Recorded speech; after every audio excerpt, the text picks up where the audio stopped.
नमस्ते बच्चों, कैसे हैं आप सभी का बहुत बहुत स्वागत है हमारे चैनल फिजिक्स कंसेप्ट पे। इलेक्ट्रिक फील्ड का मैंने बेस पढ़ाया।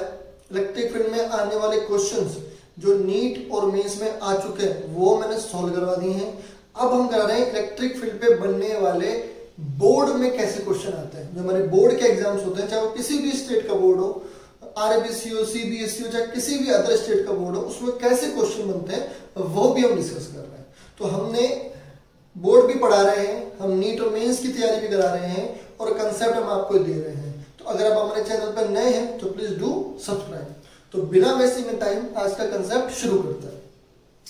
तो पहला क्वेश्चन बोर्ड में जो नॉर्मली बहुत बार पूछा गया, नॉर्मली आता है। मान लो अपने पास दो चार्जेस रखे हैं ऐसे,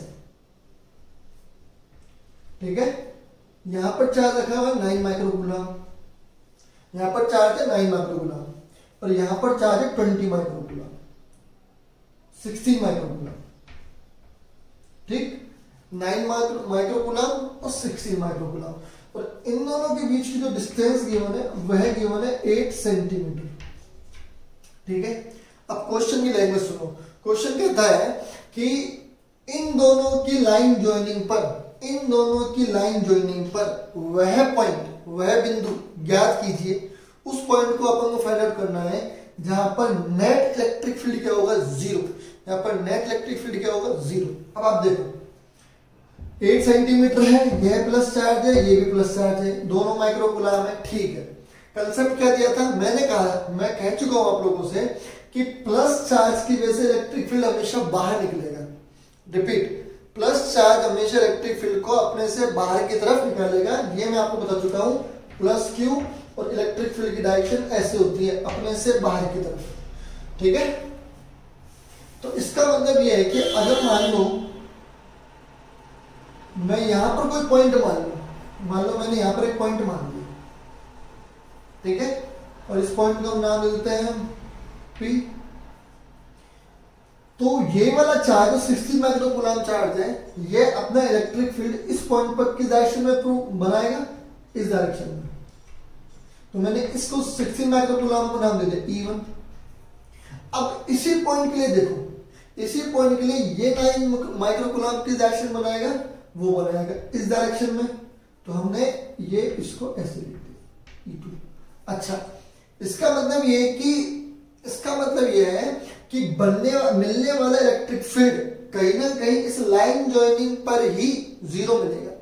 अब इसके अलग तरीके से ढूंढो भाई, लाइन ज्वाइनिंग यहां भी तो हो सकती है, बाहर भी तो जा सकते हो, लेकिन बाहर मान लो कोई पॉइंट तुम लेते P, मान लो तुमने कोई पॉइंट बाहर माना होता है, सोचा होता, तो ये वाला जो है 16 माइक्रोकूलम ये इलेक्ट्रिक फील्ड की डायरेक्शन में निकालता है, इसके लिए बाहर की तरफ E1, और ये वाला भी कहां निकालता है, बाहर की तरफ E2। जब दोनों की डायरेक्शन ही सेम है तो इलेक्ट्रिक फील्ड 0 कैसे मिलेगा, आगे बात समझ में। तो यह पहले हमेशा अपन को चेक करना है कि कहां मिल सकता है। इसका मतलब ये है, अब अपन को डिस्टेंस का गेम खेलना है। आप यहां से इस चार्ज से इसके डिस्टेंस जो भी आपको लगता है वो मान लीजिए।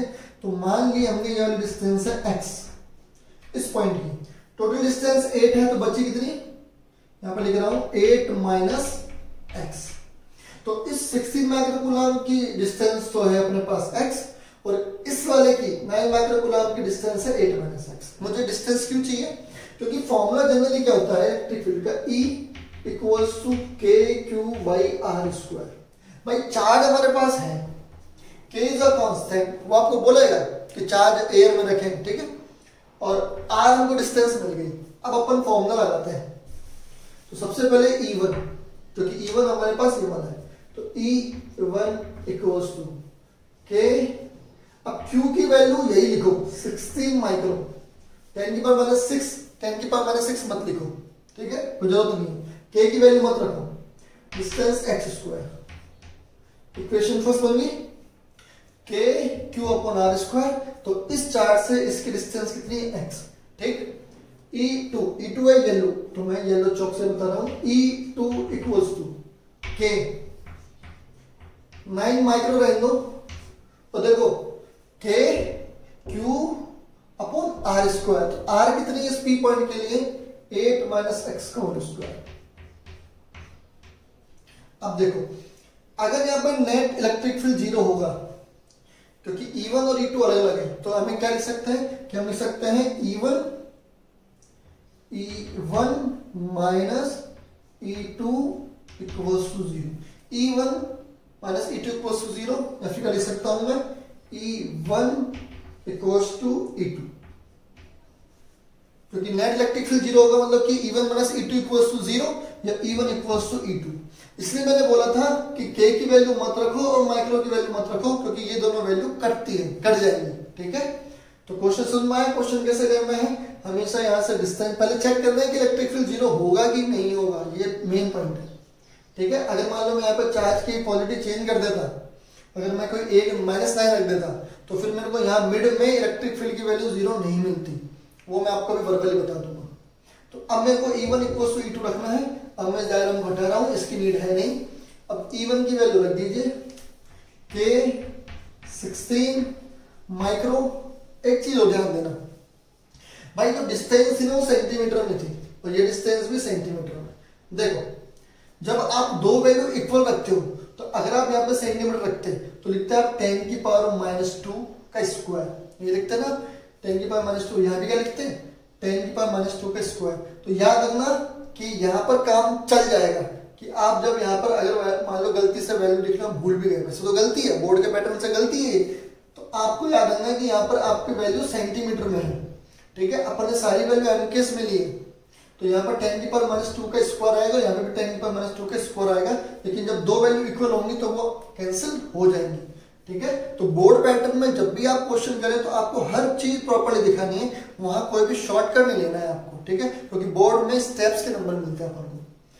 तो K 16 माइक्रो गुना ये x स्क्वायर, और मैं यहां लिख देता हूं 10 की पावर -2 का स्क्वायर, क्योंकि मैंने सेंटीमीटर को मीटर में चेंज कर दिया। सोल्व करने की आवश्यकता नहीं है।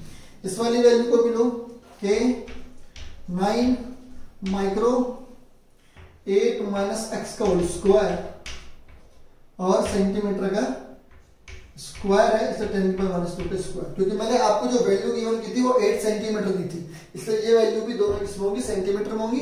स्क्वायर है इसलिए मैंने इनको 10 की पावर -2 का स्क्वायर कर दिया। अब देखो वैल्यूज कटती है कि नहीं। देखो माइक्रो से माइक्रो, इसको 10 की पावर -6 मत रखो, K से K, इससे 9 × 10 की पावर 9 मत रखो, क्योंकि वो कटेगा, कैंसिल होगा, और ये भी यहां से कैंसिल। ठीक है, सेंटीमीटर है और स्क्वायर है, तो मैं इसको मीटर में चेंज करने के लिए ये हो गया। अब अपने पास जो वैल्यूज बची है वो कौन सी बची है, 16 upon x square equals to 9 upon 8 minus x का होल स्क्वायर। मैंने आपको एक बात बता रखी है, वो ये है कि यहाँ पर इस स्क्वायर को ओपन करने की आवश्यकता नहीं है। टेक अ टाइम और दोनों तरफ रूट ले लो, 90% रूट लेने से काम बन जाएगा। ठीक है, तो इस स्टेप को देख लो, यहाँ पर मैक्सिमम वैल्यूज कट चुकी है, 16 upon x square 9 upon 8 minus x का होल स्क्वायर। अब मेरे को दोनों तरफ रूट लेना है, टेकिंग रूट बोथ साइड। तो जैसे ही अपन यहाँ पे दोनों तरफ रूट लेंगे तो यहाँ बनेगा 4, यहाँ बनेगा x, यहाँ बनेगा 3, यहाँ बनेगा 8 माइनस x। तो टेकिंग रूट बोथ साइड, तो यहाँ बनेगा 4 अपॉन x, यहाँ बनेगा 3 ओवर 8 माइनस x। क्या बना, यहाँ पर बना 4, यहाँ बना x, यहाँ 9 है, यहाँ बना 3 और यहाँ बना 8 माइनस x। अब क्रॉस मल्टीप्लाई कर लो और x स्क्वायर निकाल लो, तो हमारे पास वैल्यू मिलेंगी, तो 32 minus 4x equals to 3x, इसको यहाँ भेजो, 32 equals to 7x, 32/7 equals to x। Check कीजिए, मल्टीप्लाई किया 8 × 4 32 minus 4x 3x, minus 4x को शिफ्ट किया 7x, तो 32 अपॉन 7 इक्वल्स टू x, और अपन ने x जहां से मानी थी वो इस वाले चार्ज से मानी थी। ठीक है, तो याद रखना ऐसे क्वेश्चन में हमेशा आंसर मेंशन करके आने कि जो यहाँ पर चार्ज था कौन सा, आपने यहाँ पर रखा था 16 माइक्रोकूलम। ठीक है, पूरी डिस्टेंस यहाँ पर था अपने पास 9 माइक्रोकूलम, और यहां से P पॉइंट पे, यहां से P पॉइंट पे ये x डिस्टेंस थी। ठीक है, ये वाली डिस्टेंस थी 8 माइनस x, तो हम मेंशन करेंगे आंसर में कि from 16 microcoulomb that the P point distance in a meter is 32/7 32/7। और अगर आपको यहां से डिस्टेंस निकालनी है तो यहां पर 8 माइनस x 32/7 लिख के और then we have to solve. ठीक है, आगे बात समझ में। तो ये अपना है तरीका। ठीक है, तो बोर्ड पैटर्न में कहीं भी कोई शॉर्टकट नहीं, प्रॉपरली स्टेप बाय स्टेप सब कुछ करना है। नीट और मेंस में अगर आपको एडवांस में आप जितनी शॉर्टकट लगा सकते हो, यू आर फ्री। ठीक है, तो अपन आते हैं नेक्स्ट क्वेश्चन पे। नेक्स्ट क्वेश्चन का टाइप, ये आपका टाइप फर्स्ट था, अब मैं आपको टाइप सेकंड बता रहा हूं कि टाइप सेकंड कैसे बनता है। क्वेश्चन सुनो, क्वेश्चन है कि एक वाटर की ड्रॉप है, ठीक है, इट्स अ वाटर ड्रॉप। इस वाटर की ड्रॉप का जो मास है वो हमको 10⁻⁻7 kg गिवन। वाटर की ड्रॉप का मास 10⁻⁻7 गिवन है और इस वाटर की ड्रॉप का जो चार्ज है वो उन्होंने गिवन है 1.6 10⁻⁻19 coulomb. Q equals to 1.6 10⁻⁻19 coulomb. वो कहते हैं कि इसे एक इलेक्ट्रिक फील्ड में रखा हुआ है, रिपीट, इसे एक विद्युत क्षेत्र इलेक्ट्रिक फील्ड में रखा हुआ है और ये पूछते हैं कि इस ड्रॉप को बैलेंस करने के लिए, साम्यावस्था के लिए इलेक्ट्रिक फील्ड E की वैल्यू कितनी होगी। इस इलेक्ट्रिक फील्ड E की वैल्यू क्या कितनी होगी अगर मैं इस ड्रॉप को किसमें रख लूं, बैलेंस कंडीशन में साम्यावस्था में रख लूं। अब भाई सब कुछ गिवन है, अब ध्यान दो, अगर मान लो ये ड्रॉप है, मान लो ये ड्रॉप है, ठीक है, तो इस पे इसका mg कहां रहेगा, नीचे। बहुत सीधी सी बात है, तो mg नीचे लग रहा है तो अगर इसको बैलेंस होना पड़ेगा तो तुम फोर्स यहां तो लगा नहीं सकते, बैलेंस हो नहीं सकती। इसका मतलब बैलेंस करने के लिए जो फोर्स लगाना पड़ेगा वो फोर्स तो यही आएगा। अब सीधी बात है, यह है फोर्स, तो मैं यहां पर फोर्स की रिक्वायरमेंट करूं क्योंकि फोर्स को फोर्स ही बैलेंस करेगा। तो मैं यहां पर इलेक्ट्रिक फील्ड की टर्म में फोर्स क्या होता है, F इक्वल्स टू QE।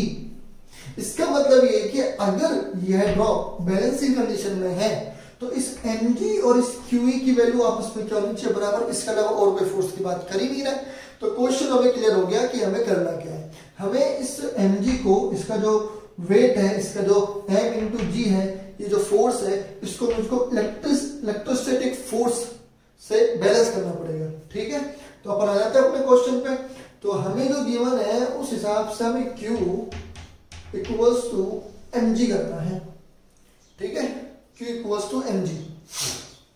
अब Q की वैल्यू कितनी गिवन है, 1.6 10⁻⁻19। E हमसे पूछ रहा है, m की वैल्यू है 10⁻⁻7 और g हम लेके चल रहे हैं 10। Q equals to mg, balance condition में एक दूसरे को बैलेंस कर लेंगे और कोई फोर्स है नहीं। Q की वैल्यू क्वेश्चन में गिवन है कि इस वाटर ड्रॉपलेट पे कितना चार्ज है, इलेक्ट्रिक फील्ड पूछ रहा है, m की वैल्यू 10⁻⁻7 kg और g की वैल्यू 10। इसको सॉल्व करते हैं। डायग्राम हटा दूं, डायग्राम समझ में आ गया, ठीक है।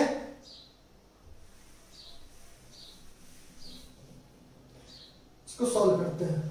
E इक्वल्स टू 10⁻⁻6 बचेगा, यहां आएगा 1.6 और नीचे आ गया 10⁻⁻19।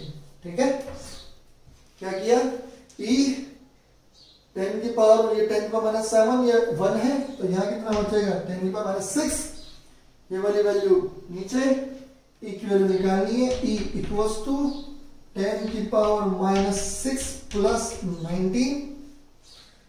अच्छा एक काम और करो, एक स्टेप और ले लो, यहां पर 1 पॉइंट है, इस पॉइंट को हटाओ, पॉइंट को हटाओगे तो बाई 10 नीचे आएगा, इसको ऊपर लेके जाओगे तो यहाँ पर 10⁻⁻1 तो कितना जाएगा -20। तो यहाँ पर मैं डायरेक्टली -20 कर देता हूँ ताकि हमें को इस पॉइंटों की टेंशन से फ्री हो जाए। तो 10⁻⁻6 यहाँ पहुंच गया +20 और नीचे अपने पास रह गया 16। ठीक है ना, पॉइंट अपन ने हटा दिया। तो E की वैल्यू मिली हमको 10⁻14/16। 10 की पावर 14/16। अब 1/16 डिवाइड नहीं करना, आई रिपीट 1/16 डिवाइड नहीं करना, ये बेवकूफी है। क्या करना है, एक बार इसको देख लो स्टेप को। Q equals to mg, e की वैल्यू मैंने यहाँ भेजी, यहाँ से पॉइंट हटा के इसको -20 कर दिया, यहाँ -6 है, 10 की पावर -7 और 1 की वजह से 10 की पावर -6 बचा, इसको ऊपर मूव किया, 10 की पावर -6 + 20, ये हो गया 10 की पावर 14/16। अब मैं कह रहा हूँ कि 1/16 नहीं करना, अपन को क्या करना है वो देखो। यहाँ से 2 जीरो उधार लेंगे, ठीक है। तो जैसे हमने 2 जीरो उधार ली, तो यहाँ बन जाएगा 100, यहाँ बन जाएगा 16, यहाँ बन जाएगा 10 की पावर 12। इलेक्ट्रिक फील्ड की वैल्यू बहुत ज्यादा चाहिए, देखो क्या मिल रहा है 10 की पावर 12। इतना ज्यादा इलेक्ट्रिक फील्ड चाहिए, तब जाके आप क्या कर सकते हो, 10 की पावर -6 kg या 10 की पावर -7 kg, कितना छोटा मास है उसको आप बैलेंस करने में, तो इलेक्ट्रिक फील्ड बहुत ज्यादा चाहिए। तो ये अपन को पता ही, ये वैल्यू कितनी होती है 6.25 into 10⁻12 electric field newton per coulomb. That's your answer, ठीक है। इलेक्ट्रिक फील्ड का answer 6.25 10⁻12। F equals to QE फॉर्मूले से मैंने इसकी यूनिट निकाली है, F न्यूटन में, Q कूलम में, तो E की अपने पास यूनिट आ गई न्यूटन पर कूलम। ये आपका क्या होगा आंसर, ये होगा आपका टाइप सेकंड, ठीक है। अब अपन आता है टाइप थर्ड पे।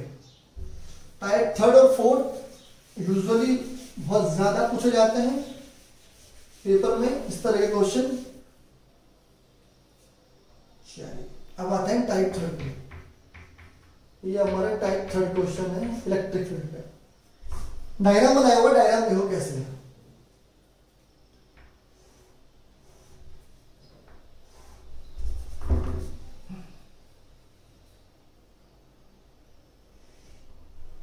अब सुनो डायग्राम क्या, क्वेश्चन क्या है। क्वेश्चन में मैं डिफरेंट कलर के थ्रू बताऊंगा क्योंकि मेरे को हेल्प मिलेगी। ये यहां पर Q है, ठीक है, यहां पर भी Q है और यहां पर 2Q है, ठीक है। इनको नाम दे देते हैं, इसको नाम दे देते हैं A, इसको नाम दे देते हैं B, इस पॉइंट को नाम दे दें और इस पॉइंट को नाम दे दें C। हमसे इस पॉइंट पर, ठीक है, ऑन दैट पॉइंट हमसे क्या पूछ रहा है, इलेक्ट्रिक फील्ड की वैल्यू पूछ रहा है। ये एक टोटल एंगल 90 गिवन है और हमसे यहां पर नेट इलेक्ट्रिक फील्ड पूछ रहा है at a P point. Question क्या कह रहा है, इट्स अ ट्रायंगल एंगल 90, ठीक है। यहां पर चार्ज Q है, यहां पर भी प्लस Q है, यहां पर 2Q है, यहां पर हमने P पॉइंट पर नेट इलेक्ट्रिक फील्ड पूछ रहा है, ठीक है। अब इसको करने का तरीका समझो भाई। पहले इन दोनों को देखो, इस प्लस Q से इस प्लस Q से, जिस पॉइंट की बात कर रहा है आपको डायरेक्शन वही देखनी है, क्योंकि ये सारे चार्जेस हर एक डायरेक्शन में इलेक्ट्रिक फील्ड निकालते हैं, लेकिन उस इलेक्ट्रिक फील्ड की डायरेक्शन प्लस चार्ज की वजह से आउटवर्ड बाहर की तरफ होती है। तो अगर मान लो मैं इसकी तरफ बात करूं, तो भाई ये वाला जो चार्ज है जिसको तुमने A नाम दिया है, ये यहाँ पर इलेक्ट्रिक फील्ड A ऐसे प्रोड्यूस करेगा। इस पॉइंट पे A चार्ज इलेक्ट्रिक फील्ड बाहर की ओर, यही तो बात हुई है अपनी। इस पॉइंट पर कैसा होगा इलेक्ट्रिक फील्ड बाहर की ओर, इस चार्ज के लिए बाहर की ओर। एज द सेम वे ये वाला जो चार्ज है ये Q, ये यहाँ पर कौन सा इलेक्ट्रिक फील्ड करेगा, बाहर की ओर। अब ध्यान दो C पॉइंट, ये जो P पॉइंट है ना, ये इस A और C का मिड पॉइंट है। आई रिपीट, क्वेश्चन में गिवन है कि ये जो P पॉइंट है ये A और C का मिड पॉइंट है। अब मुझे एक बात बताओ, इस EC और इस EA की वैल्यू बराबर होगी कि नहीं होगी। देखो इलेक्ट्रिक फील्ड होता क्या है, इलेक्ट्रिक फील्ड होता है KQ/R²। तो भाई Q तो दोनों में बराबर है, यहाँ पे भी Q है, यहाँ पे भी Q है। अब पूरी डिपेंडेंसी किस पर होगी, डिस्टेंस R पर। तो यहां से और यहाँ की डिस्टेंस और यहां से यहाँ की डिस्टेंस क्या होगी, बराबर। इसका मतलब E और EC आपस में क्या होंगे, बराबर। तो E और EC दूसरे क्या कर देंगे, कैंसिल। इसका मतलब तुम्हारा कोई योगदान नहीं है यहाँ पर इलेक्ट्रिक फील्ड प्रोड्यूस करने में।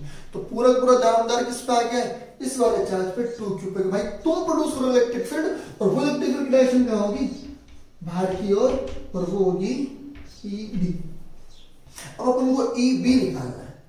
ये दोनों तो आपस में क्या होंगे, कैंसिल, क्योंकि इनकी डायरेक्शन अपोजिट और मैग्नीट्यूड परिमाण क्या है, पूर्णता बराबर। आगे बात समझ में। अब अपन आ रहे हैं P पॉइंट पे। अच्छा अब देखो मेरे को ये वाली डिस्टेंस चाहिए कि नहीं चाहिए? चाहिए, क्योंकि भाई चार्ज तो पता है लेकिन डिस्टेंस नहीं पता। a cube by r square में डिस्टेंस चाहिए, r तो पता ही नहीं। ठीक है, अब ध्यान देना, अब ध्यान से देखना, ये जो ट्राइंगल है इसके लिए साइड्स जो गिवन है वो मैं आपको मेंशन कर देता हूं। ये वाली साइड है a और ये वाली साइड भी मेंशन है a।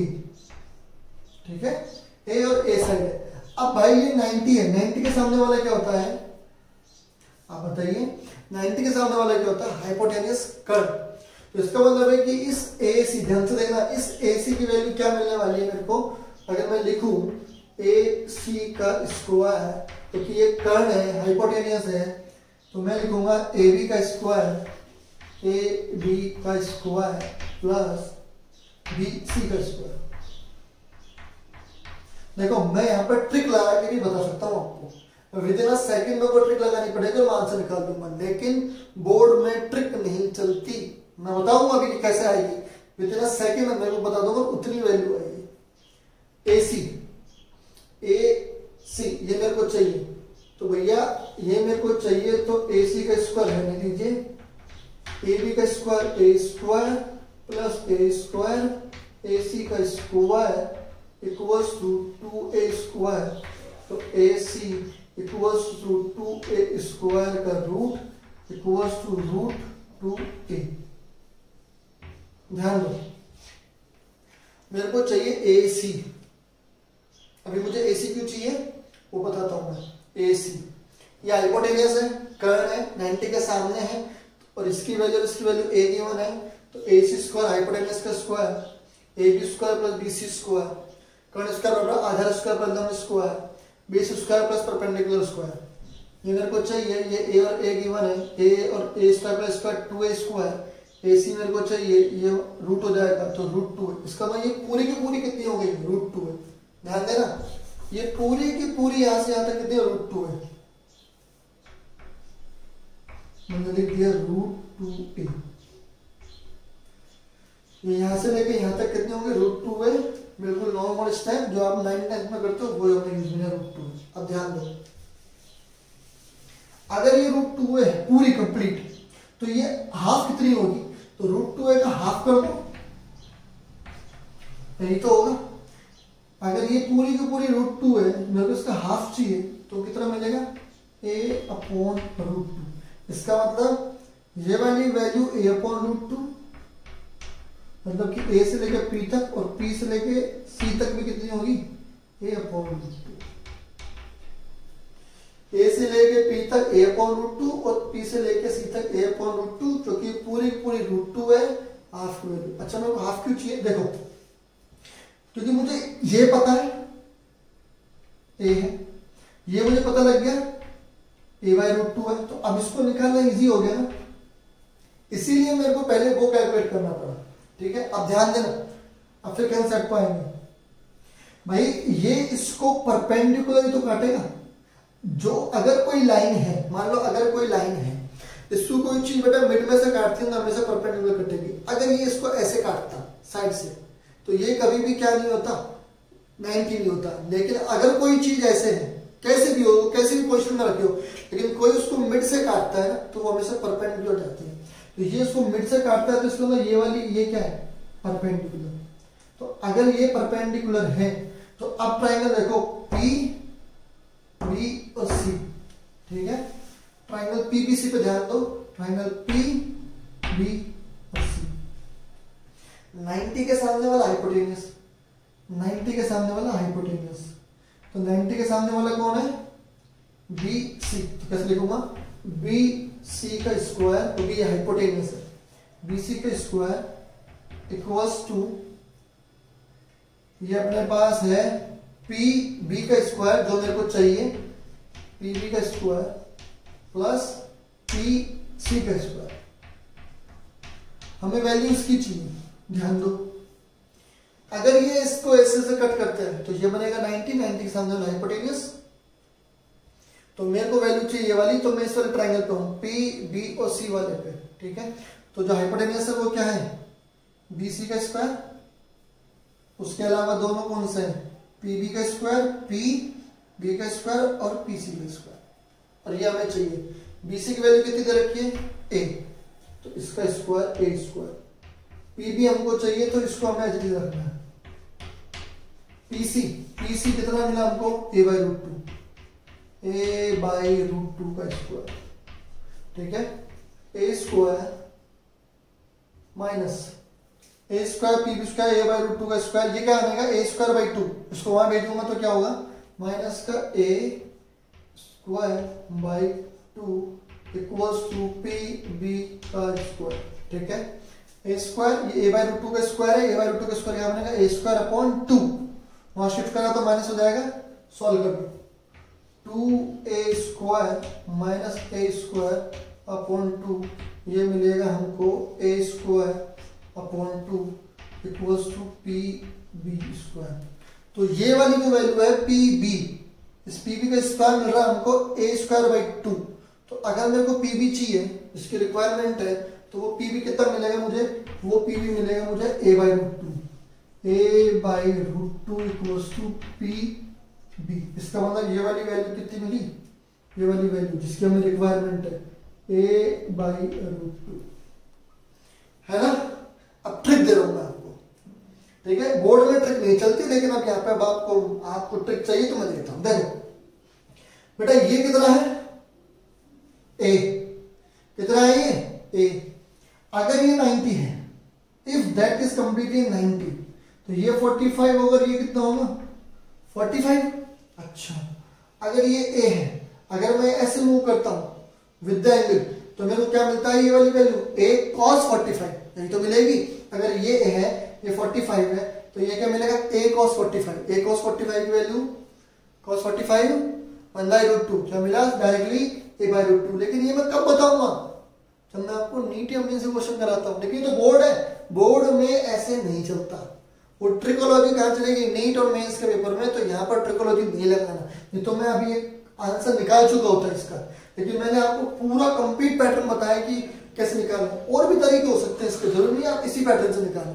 लेकिन आंसर कितना आएगा, ए बाई रूट टू ही आएगा 100%, ठीक है। तो अपन को डिस्टेंस मिल गया यहां से, अब डिस्टेंस तो मिलेगी, चार्ज है इलेक्ट्रिक निकल जाएगा, ठीक है, तो एक बार देख लीजिए, डिस्टेंस मिल गया अपन को ए बाई रूट टू, कुछ भी नहीं किया मैंने केवल इस 90 वाले के सामने वाले को कर्ण हाइपोटेनस माना है, तो इस वाले BC का स्क्वायर लगा दिया मैंने, और इसके अलावा जो भी ट्राइंगल में है बाकी, एक तो ये है BP का स्क्वायर जो हमें चाहिए, और एक PC का स्क्वायर, ये डायग्राम में BC का है, BC ये A गिवन है, रख दिया, PB हमको चाहिए, PB हमको चाहिए, ये हमको चाहिए था, इसलिए हमने इसको कोई वैल्यू नहीं रखी, PC square PC a by root two निकाला था हाफ करके, ए बाई रूट टू, तो इसका स्क्वायर करोगे तो ए स्क्वायर रूट टू का स्क्वायर 2, उसको शिफ्ट करोगे तो बस ए स्क्वायर बाई 2, सॉल्व करके simply a by root two, ठीक है।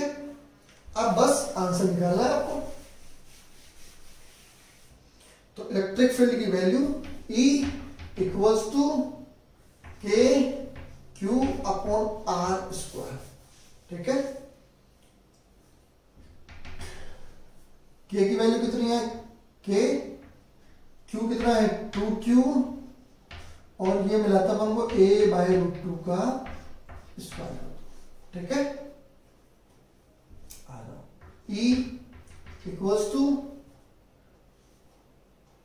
के 2Q अपॉन ए स्क्वायर, ये रूट टू का स्क्वायर क्या होगा 2, तो यहां पर मल्टीप्लाई होगा 2, तो आंसर मिलेगा 4KQ अपॉन ए स्क्वायर, ये आपका आंसर, ठीक है, ठीक है। मैंने एक्चुअली क्या है वैल्यू यहां पर ए बाई रूट टू मिली, के क्यू बाई आर स्क्वायर, के चार्ज 2Q, इलेक्ट्रिक फील्ड केवल इसकी वजह से मिलेगा, इसलिए यही चार्ज यूज करूंगा, इसको इसकी वजह से नेट जीरो, जिस पॉइंट पर देख रहे हैं वहां नेट जीरो, के 2Q आर अपने पास ए बाई रूट टू, इसका स्क्वायर स्क्वायर कर दिया, के 2Q ए स्क्वायर नीचे गया, रूट टू का स्क्वायर, रूट टू का स्क्वायर 2, तो 2 और 2 4 के क्यू बाई स्क्वायर आपका क्या होगा आंसर होगा, ठीक है।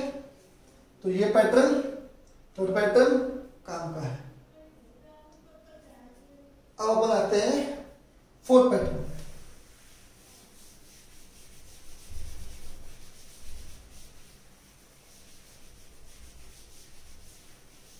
टाइप 4, ये बहुत फेमस है भाई। टाइप 4 बहुत ही फेमस है, यूजुअली बहुत बार पूछा गया है, नॉर्मल सा एग्जाम में पूछा जाता है। तो क्या कहता है ये कहता है कि अगर मान लो मेरे पास एक स्क्वायर है, ठीक है भाई, स्क्वायर, और स्क्वायर में plus q minus q minus, ठीक, और इस पॉइंट पे, मिड पॉइंट पर नेट इलेक्ट्रिक फील्ड पूछ रहा है due to this charge plus q minus q, और इन सब की डिस्टेंस उन्होंने पहले ये लिखी है ए।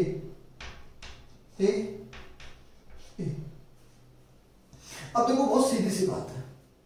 सबसे पहले जब अगर तुम्हें क्वेश्चन करना शुरू करो तो सबसे पहले इनको नंबरिंग दो।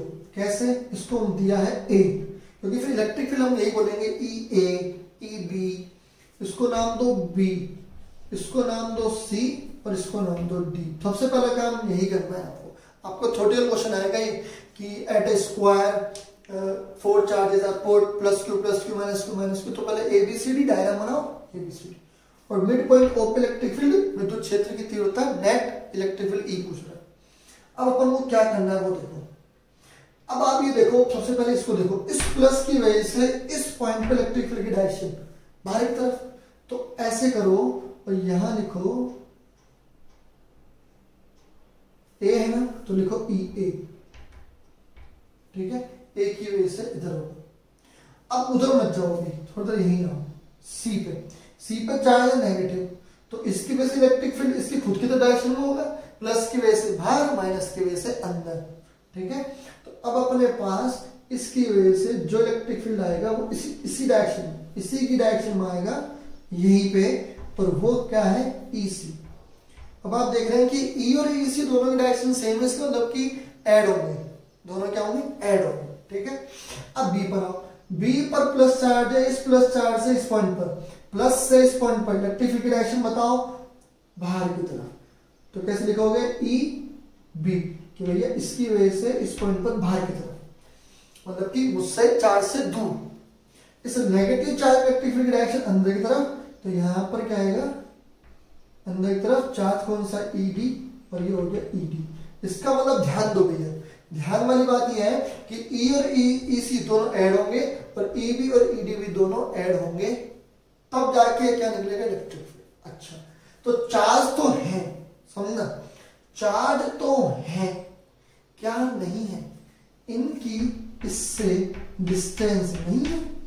कहां नहीं उसमें डिस्टेंस, उसने तो ये साइड्स भी बने, ए और ए और ए, ठीक है। अब मैं जो बना उस पर ध्यान देना, ठीक है।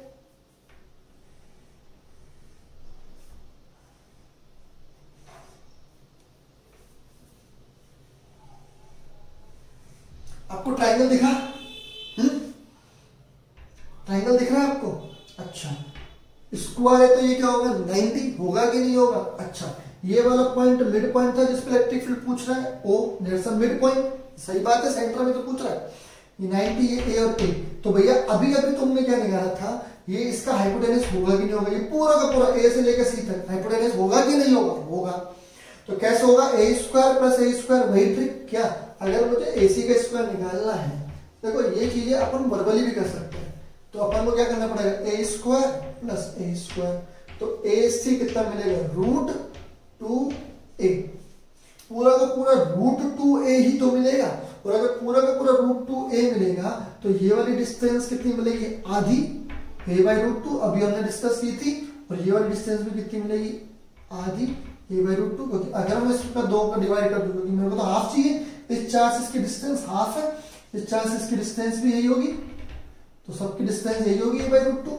तो अगर डिवाइड करोगे तो कितनी मिलने वाली, a/√2। इसका मतलब कि इस चार्ज की, इस चार्ज की, इस चार्ज की और इस चार्ज की सबकी डिस्टेंस a/√2 होगी, क्योंकि ये स्क्वायर और मिड पॉइंट पर बात कर रहा है, तो डिस्टेंस आ गई, हो गया अपना काम। चलिए, इसलिए मैंने आपको डायग्राम को डार्क करके बताया है कि आपको ये डिस्टेंस कैसे मिल जाएगी। और भी तरीके हैं, ठीक है, आप यहां से भी इसको निकाल सकते हैं, अप टू यू कैसे निकालना है। अब मुझको ई ए और ई सी दोनों चाहिए। सीधी बात है, ई और ई सी बराबर होंगे कि नहीं होंगे, ये बताओ पहले तो पहले तो लिखो ई ए प्लस ई सी, ठीक है। अब ई ए बताओ मेरे को क्या होगा, ई ए इक्वल्स टू के क्यू। अच्छा आर की वैल्यू मैंने याद है, आर मतलब कि इस चार्ज की इससे डिस्टेंस, इस चार्ज की इससे डिस्टेंस, इस चार्ज की इस पोटेंशियल डिस्टेंस, इस चार्ज की मिड पोटेंशियल डिस्टेंस सब बराबर होगी। तो बार बार a/√2 लिखूं मैं यहाँ पे, फिर इसको स्क्वायर करूं तो कौन इतना लंबा करे, तो अभी अपन आर मान के चल रहे हैं, ठीक है। हमने मान ली कि ये डिस्टेंस सबके लिए आर है, बाद में जब आर से निकल जाएगा तब आर की वैल्यू a/√2 रख देंगे, तो के क्यू बाई आर स्क्वायर। ध्यान से देखो, तो ई ए के क्यू बाई आर स्क्वायर होगा। अच्छा ई सी भी तो यही होगा, बताओ होगा कि नहीं होगा, खुद देखो। चार्ज के क्यू, चार्ज क्यू है, आप सोचोगे कि नेगेटिव नहीं है, नेगेटिव की वजह से आप ऑलरेडी डायरेक्शन ले चुके हो, ठीक है, इसलिए यहाँ पर नेगेटिव नहीं लेना होता। रिपीट, अच्छा पॉइंट है, नेगेटिव क्यों नहीं ले रहा, क्योंकि मैं इसको ऑलरेडी डायरेक्शन में डिसॉल्व कर चुका हूँ। अगर मैंने यहाँ पर डायरेक्शन डिसॉल्व नहीं की होती तो मैं नेगेटिव लगाता, ठीक है। तो दोनों की डायरेक्शन सेम है, तो ई और ई सी का मैग्नीट्यूड परिमाण सेम होगा कि नहीं होगा, के क्यू डिस्टेंस भी आर है, दोनों की सेम है।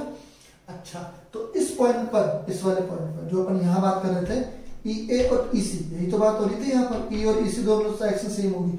तो ई और ई सी को अगर मैं ऐड करूं, ई ए प्लस ई सी, तो क्या मिलेगा, 2k/r²। इसको देख लो, बोलो मिलेगा कि नहीं मिलेगा।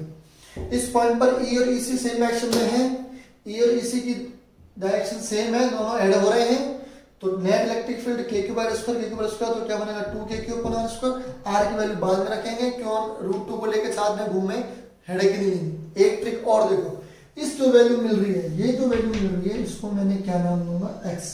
सब तुम्हारे फायदे के लिए काम आएगी, इसको अभी अपन x मानेंगे। अच्छा एक बात बताओ, EB और ED कितना मिलेगा, ये खुद बताओ। EB प्लस ED करोगे तो EB प्लस ED मिलेगा, तो यही मिलेगा कि नहीं मिलेगा, तुम ही बताओ। सेम चार्ज सेम डिस्टेंस, तो EB प्लस ED कितना मिलने वाला है, EB plus ED equals to 2kq/r²। बोलो हाँ क्यों, 2kq/r², k/r² की स्क्वायर ऐड हो गया और ये हो गया 2kq/r²। तो ये भी सेम मिले, ये भी सेम मिले। अब डायग्राम देखो ढंग से, मैं डायग्राम को दोबारा बना रहा हूँ आप लोगों के लिए, क्योंकि हम लोग को डायग्राम का यूज है। अगर मान लो अपने पास ये है स्क्वायर, ठीक है, अगर मैं इसको ऐसे रिप्रेजेंट करूं तो यहां पर जो मिल रहा है मेरे को, ये मिल रहा है मेरे को ई ए ई सी, और यहां पे जो मिल रहा है मेरे को वो है ईवी और ईडी। मेरे को एक बात बताओ, तुमने इन दोनों को ऐड कर दिया, तो रिजल्टेंट अपन को इलेक्ट्रिक फील्ड निकालना, तो रिजल्टेंट इलेक्ट्रिक फील्ड कहाँ आएगा यहाँ पे, बोलो हाँ कि ना। पहली बात ये बताओ, दोनों सेम डायरेक्शन में तो है नहीं, दोनों अपोजिट डायरेक्शन में तो है नहीं, सेम डायरेक्शन हो तो ऐड कर देते, लेकिन सेम डायरेक्शन में नहीं है, किसी एंगल पर। अब ये बताओ एंगल कितना, तो तुमको पता होना चाहिए कि ये एंगल कितना होता है हमेशा स्क्वायर में 90। आई रिपीट, ये वाला एंगल कितना होता है स्क्वायर में 90। तो इसका मतलब है इन दोनों का रिजल्टेंट निकालना पड़ेगा, इन दोनों का क्या निकालना पड़ेगा, परिणामी। तो ई ए प्लस ई सी है अपने पास, EB प्लस ED है अपने पास, इन दोनों का क्या निकालना है, रिजल्टेंट परिणामी, क्योंकि एंगल क्या है 90। तो कहीं ना कहीं इलेक्ट्रिक फील्ड नेट यहाँ पर आएगा, एक दो इलेक्ट्रिक फील्ड यहाँ बन रहा है, दो इलेक्ट्रिक फील्ड यहाँ बन रहा है, तो नेट इलेक्ट्रिक फील्ड यहाँ कहीं बनेगा। इसलिए मैंने डायग्राम दोबारा बनाया ताकि आपको पता लगे कि एंगल क्या आएगा 90। रिजल्टेंट निकालने formula a² + b² + 2ab cos theta, तो e1² + e2² + 2e1 e2 cos theta, theta कितना है 90, तो 90 की वजह से cos वाली वैल्यू तो 0 हो गई, तो बचा उससे निकाल दिया, ठीक है। अब मैंने जो x मान, देखो वो कितना काम करेगा, अपन को वैल्यू बड़ी बड़ी नहीं रखनी पड़ी, कैसे, x² + x² a² + b² + 2ab x × 2x² और cos 90। ये वाली वैल्यू तो पूरी 0, हटाओ, क्या बचा, x² + x² का रूट कितना बचा, 2x² का रूट कितना बचा, और √2x।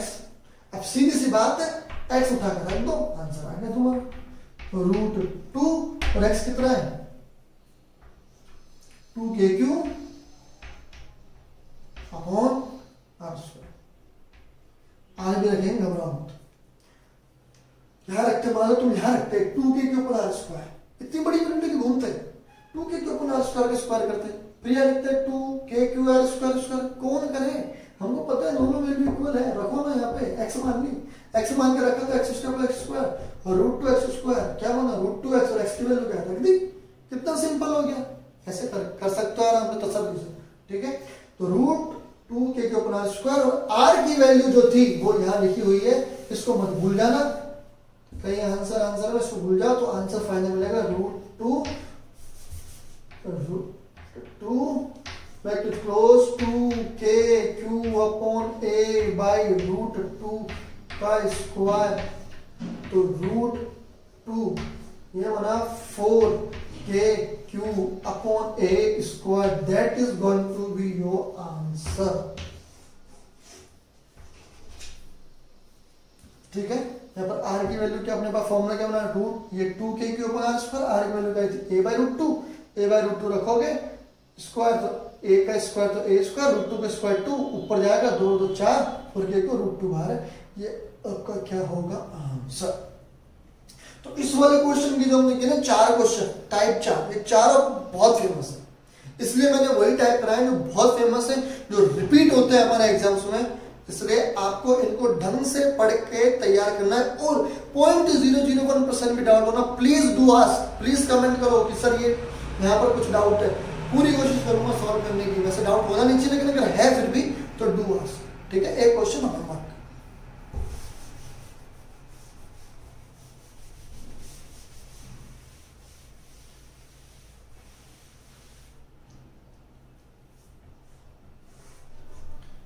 यहां पर 4 रखा हुआ है,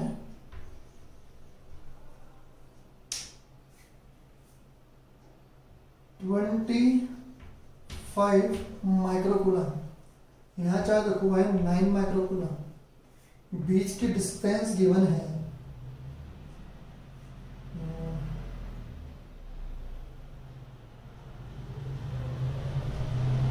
12 सेंटीमीटर,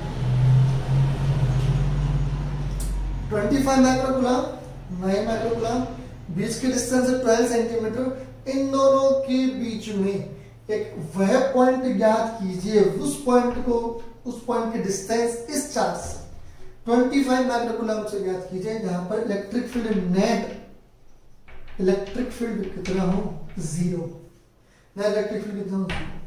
इससे पहले क्वेश्चन दिया था मैंने, उसमें मुझे बहुत सारे बच्चों का आंसर मिला 3r/5, तो जिन्होंने भी मेरे को 3r/5 आंसर दिया है उनका आंसर बिल्कुल सही है और वो बधाई के पात्र हैं, वेरी वेरी वेरी गुड जो आंसर दे रहे हैं बच्चे, ठीक है। तो वही अपनी बात, क्या डीप पढ़ते रहिए, कोई डाउट हो तो पूछते रहिए, और आप सभी का बहुत बहुत धन्यवाद। अगर आप हमारे चैनल पर नए हैं तो please do subscribe. Thank you very much, thank you.